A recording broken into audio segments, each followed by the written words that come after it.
고린도후서 11장 1절에서 15절 말씀 함께 같이 읽도록 하겠습니다. 원하건대 너희는 나의 좀 어리석은 것을 용납하라. 청하건대 나를 용납하라. 내가 하나님의 열심으로 너희를 위하여 열심을 내노니 내가 너희를 정결한 처녀로 한 남편인 그리스도께 드리려고 중매함이로다. 그러나 나는 뱀이 그 간계로 하와를 미혹한 것 같이 너희 마음이 그리스도를 향하는 진실함과 깨끗함에서 떠나 부패할까 두려워하노라. 만일 누가 가서 우리를 전파하지 아니한 다른 예수를 전파하거나 혹은 너희가 받지 아니한 다른 영을 받게 하거나 혹은 너희가 받지 아니한 다른 복음을 받게 할 때에는 너희가 잘 용납하는구나. 나는 지극히 크다는 사도들보다 부족한 것이 조금도 없는 줄로 생각하노라. 내가 비록 말에는 부족하나 지식에는 그렇지 아니하니 이것을 우리가 모든 사람 가운데서 모든 일로 너희에게 나타내어노라. 내가 너희를 높이려고 나를 낮추어 하나님의 복음을 값없이 너희에게 전함으로 죄를 지었느냐. 내가 너희를 섬기기 위하여 다른 여러 교회에서 비용을 받은 것은 탈취한 것이라. 또 내가 너희와 함께 있을 때 비용이 부족하였을 때 아무에게도 누를 끼치지 아니하였음은 마게도냐에서 온 형제들이 나의 부족한 것을 보충하였음이라. 내가 모든 일에 너희에게 폐를 끼치지 않게 위하여 스스로 조심하였고 또 조심하리라. 그리스도의 진리가 내 속에 있으니 아가야 지방에서 나의 이 자랑이 막히지 아니하리라. 이러한 까닭이냐 내가 너희를 사랑하지 아니함이냐 하나님이 아시느니라.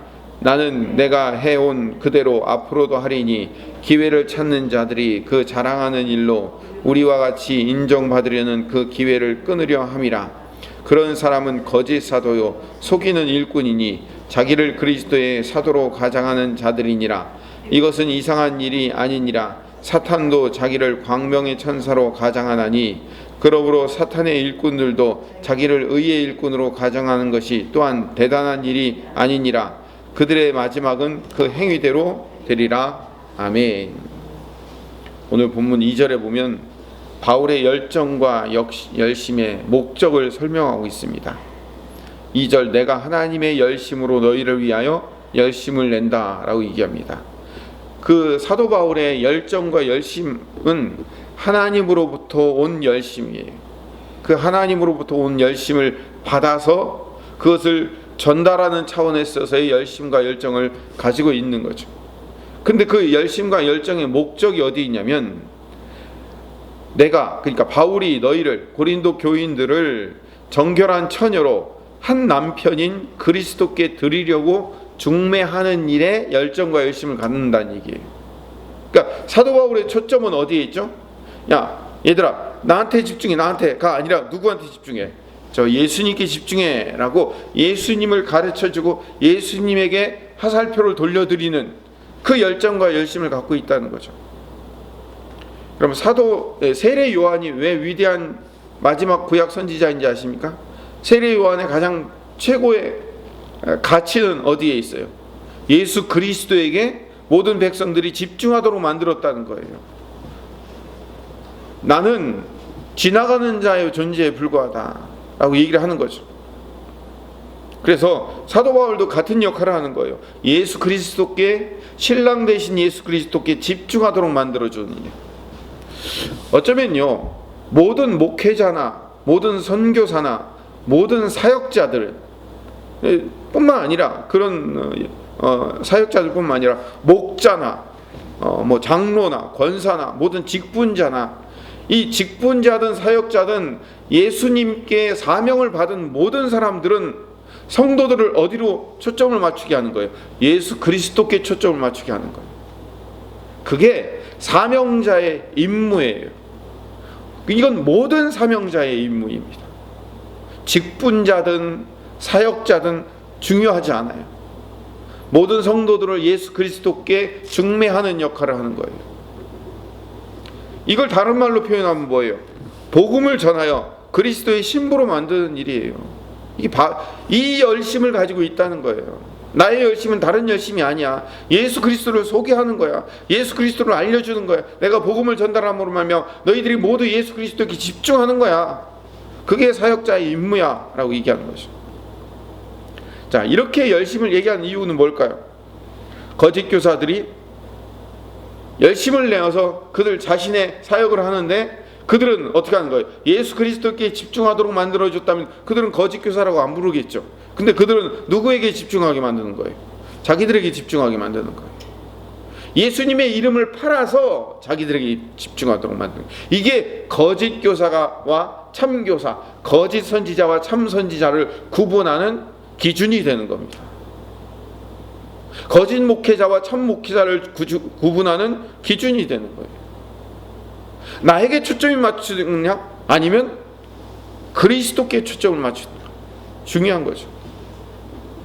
3절에 보니까 뱀이 그 간사한 꾀로 하와를 속인 것처럼 고린도 교회 성도들의 마음이 거짓 교사들의 간계로 말미암아 그리스도를 향한 진실함과 깨끗함에서 떠나게 만드는 거예요. 예수님에게 초점을 맞추지 않고 다른 것에 초점을 맞추도록 만드는 게 뭐예요? 그게 그리스도를 향한 진실함과 깨끗함을 떠나게 만드는 거예요. 그게 부패하게 만들고 그게 거짓되게 만드는 거예요. 4절에 보니까요, 만일 누가 가서 우리가 전파하지 않은 다른 예수를 전파하거나 받지 아니한 다른 영을 받게 하거나 또는 다른 복음을 받게 할 때는 이건 너희들이 참도 잘 용납하는구나, 약간 그 비꼬는 뉘앙스가 있습니다. 거짓 교사들이 그렇게 얘기하는 건 잘도 받으면서 내가 진리를 얘기하고 내가 진실함을 얘기하고 있는데 왜 내 얘기를 안 받아주고 있니라는 그런 의미가 여기에 담겨져 있어요. 4절에 이렇게 책망받은 또 다른 교회 하나가 있죠. 어디예요? 갈라디아 교회. 갈라디아 교회가 지금 이 고린도 후서에 나오는 고린도 교인들과 똑같은 책망을 받았어요. 한번 찾아볼까요? 갈라디아서 1장 6절에서 9절 말씀 같이 읽어봅시다. 그리스도의 은혜로 너희를 부르신 이를 이같이 속히 떠나 다른 복음을 따르는 것을 내가 이상히 여기노라.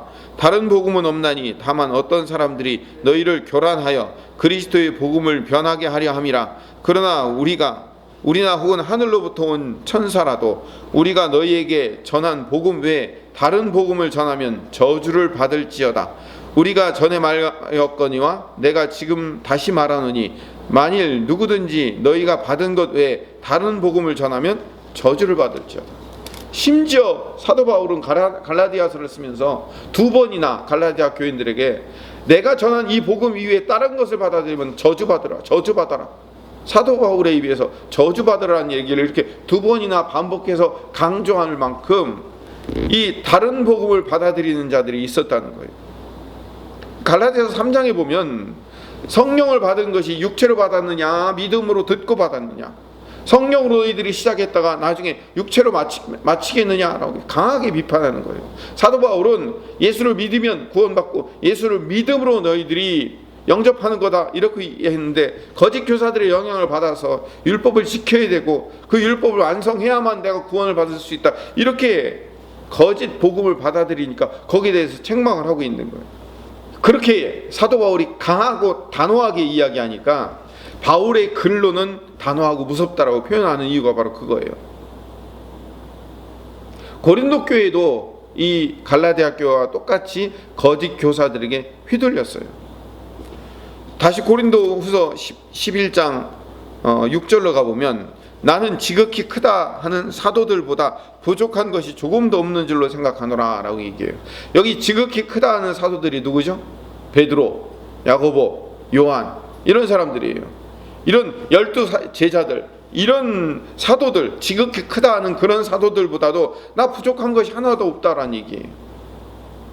6절에 말에는 좀 부족할지 모르지만 복음에 대한 지식은 절대로 그 누구에게도 꿀리지 않는다. 복음에 대한 명확하고 확실한 기준을 나도 가지고 있다라고 사도 바울이 분명히 이야기를 해요. 그런 차원에서 바울은요 늘 이 사도들 앞에서도 당당했습니다. 방금 우리가 찾아서 읽어봤지만 갈라디아서 2장 8절 9절에 보면 이 게바가 누구예요? 베드로잖아요. 베드로가 안디옥 교회에 잠깐 왔다가 이방인들과 함께 안디옥 교회 자체가 거의 90% 이상이 이방인이었으니까 이방인들과 함께 교제하며 식사를 하다가 유대 율법주의자들이 이 안디옥을 방문한다는 소식을 듣고 밥 먹는 자리를 어떻게 해요? 피하잖아요. 이방인들과 떨어져 있어야 된다는 그 유대 율법을 지키기 위해서.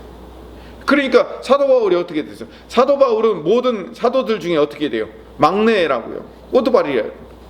그런데 그 사도들 중에 가장 으뜸이라고 생각하는 수제자인 베드로에게 책망하잖아요. 네가 왜 그렇게 행동하느냐. 그럴 만큼 사도 바울은 뭐 하는 거예요? 복음의 진리의 입장에서는 아주 당당했었던 거예요. 그렇게 해서 이런 말을 하는 거예요. 그리고 7절에서 9절 말씀, 사도 바울이 그 복음의 진실성을 드러내고 투명하게 하기 위해서 나는 거짓 교사들처럼 인기를 추구하고 돈에 따라가지 않기 위해서 내가 스스로 텐트를 만들면서 팔아서 그것으로 내 선교 비용을 충당하면서 살아가는 모습을 내가 보였다라고 자부를 하는 거예요. 왜 그가 복음을 전하면서도 불구하고 충분히 그 교회에서 도움을 받으면서 목회자로 복음을 전함에도 그렇게 충분히 할 수 있음에도 불구하고 왜 텐트를 만들면서 했을까요? 거짓 교사들 영향이에요. 그 복음을 전하는 자가 그 삭슬 받는 것이 잘못됐기 때문에 그런 게 아니에요.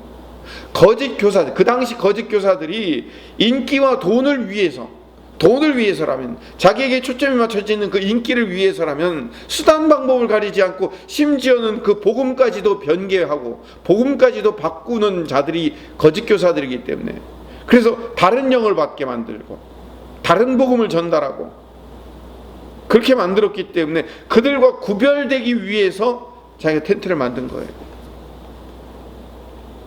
그만큼 복음에 대해서 깨끗하기 위해서 사도 바울이 열정을 가진 거죠. 그래서 12절에 바울은 내가 해온 그대로 앞으로도 계속할 거라고 얘기한 것은, 내가 너희들한테 돈 안 받고 내가 자비랑 선교를 계속하려고 하는 이유는 복음을 전하는 것으로 인기와 돈을 얻으려는 그런 기회를 찾으려는 어리석은 거짓 선지자들이 발붙이지 못하도록 내가 모범을 보이려고 하는 거다, 이거예요. 사도 바울은 아무런 대가를 바라지 않고 복음을 전하면 거짓 교사들은 인기와 돈을 바라고 있으면 성도들이 사도 바울은 저렇게 자비랑을 하는데 왜 너는 꼭 돈을 받아가면서 해? 라는 소리를 듣도록 만드는 거예요. 13절에 그렇게 거짓 교사들처럼 돈과 인기를 얻기 위해서 자랑질로 채우며 다른 복음을 전해서라도 자신에게 사람들이 집중할 수 있도록 만들려는 어리석은 자들을 뭐라고 부른다고요? 거짓 사도이며 일꾼으로 부르는 거예요. 이 사람들이 그리스도의 사도로 가장한 자들이에요. 사탄도 자기를 광명의 천사로 가장하잖아요. 그러니까 겉모습만 볼 때는 진짜인지 가짜인지 구별을 못한다니까. 오히려 가짜가 훨씬 진짜처럼 보이는 거예요, 여러분. 세상은 가짜가 훨씬 진짜처럼 보여요. 사탄의 일꾼들인 거짓 교사들과 사도들도 자기를 의의 일꾼으로 가장하기 때문에 그러는 거예요. 근데 여러분, 분명한 것은요, 결국 자기들이 저질러 놓은 열매를 가지고 거짓 교사인지 참 교사인지, 거짓 선지자인지 참 선지자인지를 구분할 수 있다고 말했어요. 아까 참 선지자는 목적이 어디에 있다고요? 그 열정과 열심의 목적이 돈과 인기에 있는 것이 아니라 어디에 있다고요?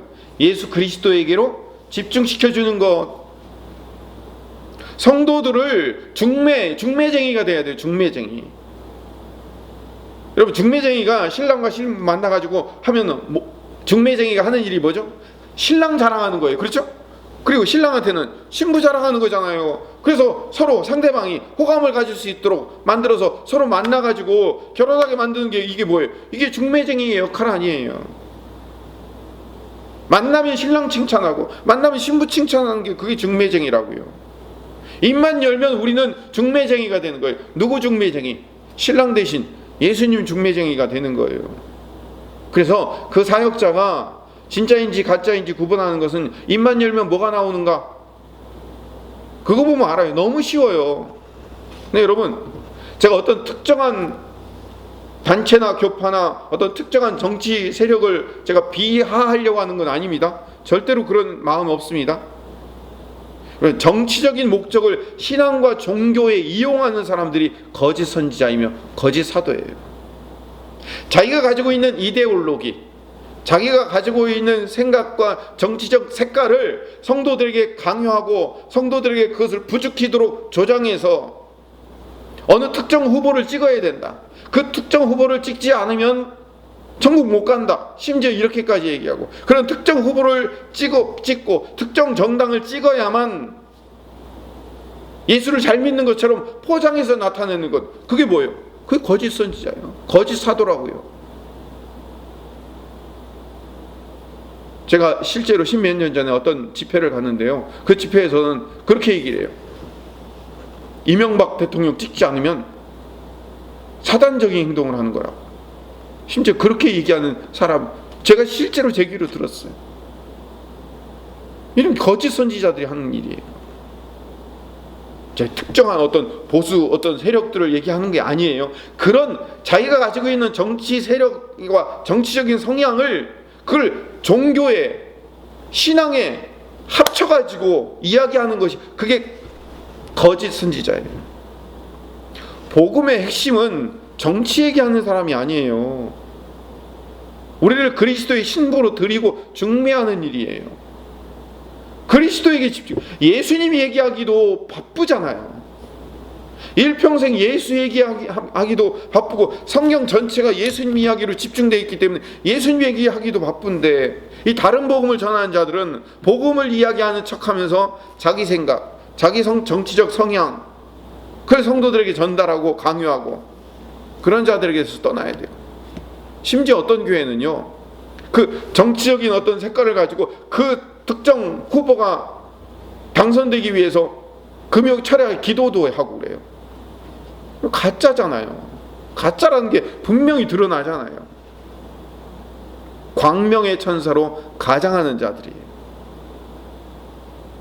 특정 단체를 제가 얘기해서 죄송하지만 IM 선교회라고, 이게